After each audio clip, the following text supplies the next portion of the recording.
ಸಯಾಟಿಕ ಮತ್ತು ಮಾನಸಿಕ ಒತ್ತಡವನ್ನು ನಿವಾರಿಸಿಕೊಳ್ಳೋದಕ್ಕಾಗಿ ದಿನನಿತ್ಯದ ಅಭ್ಯಾಸದಲ್ಲಿ ಈ ಆಸನಗಳನ್ನು ಅಳವಡಿಸ್ಕೋಬೇಕು. ಕರುನಾಡು ಕೋಮಲ ಚಾನೆಲ್ಗೆ ಸುಸ್ವಾಗತ.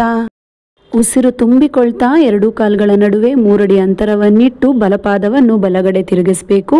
ಮಂಡಿಯನ್ನು 90 ಡಿಗ್ರಿಗೆ ಮಡಿಚಿ ಉಸಿರು ಹೊರಗೆ ಬಿಡುತ್ತಾ ಬಲ ತೊಡೆಯ ಮೇಲೆ ನಮ್ಮ ಸೊಂಟವನ್ನು ಇರಿಸಿ ಹಸ್ತವನ್ನು ಬಲಪಾದದ ಪಕ್ಕದಲ್ಲಿಟ್ಟು ಎಡ ಹಸ್ತವನ್ನು ನೇರವಾಗಿ ಮೇಲೆತ್ತುತ್ತಾ ಎಡ ಹಸ್ತವನ್ನು ನೋಡಬೇಕು. ಈ ಸ್ಥಿತಿಯಲ್ಲಿ ಸಹಜ ಉಸಿರಾಟದಲ್ಲಿ ಇರ್ಬೋದು. ನಂತರ ಉಸಿರು ತುಂಬಿಕೊಳ್ತಾ ನೇರವಾಗಿ ನಿಂತ್ಕೋಬೇಕು.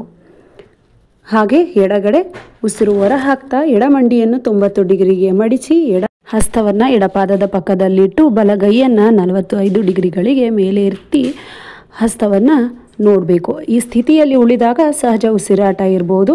ಈ ಸ್ಥಿತಿಯಿಂದ ಹೊರಬರುವಾಗ ಕಾಲನ್ನು ಮಡಚಿರುವಂಥ ಮಂಡಿಯನ್ನು ನೇರ ಮಾಡಿ ಉಸಿರು ತುಂಬಿಕೊಳ್ತಾ ಎದ್ದು ನಿಂತ್ಕೋಬೇಕು.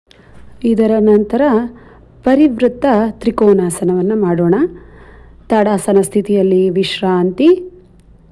ನಂತರ ಹಾಗೆ ಉಸಿರು ತುಂಬಿಕೊಳ್ತಾ ಎರಡೂ ಕಾಲುಗಳನ್ನು 3 ಅಡಿ ಅಂತರದಲ್ಲಿಟ್ಟು ಬಲಪಾದವನ್ನು ಬಲಗಡೆ ತಿರುಗಿಸಿ ಮಂಡಿಯನ್ನು ಮಡಚಿ ಉಸಿರು ಹೊರ ಹಾಕ್ತಾ ಎಡ ಹಸ್ತವನ್ನು ಬಲಪಾದದ ಪಕ್ಕದಲ್ಲಿಟ್ಟು ಬಲಗೈಯನ್ನು ಮೇಲೆ 45 ಡಿಗ್ರಿಗಳಿಗೆ ಎತ್ತಿ ಬಲಹಸ್ತವನ್ನು ನೋಡಬೇಕು.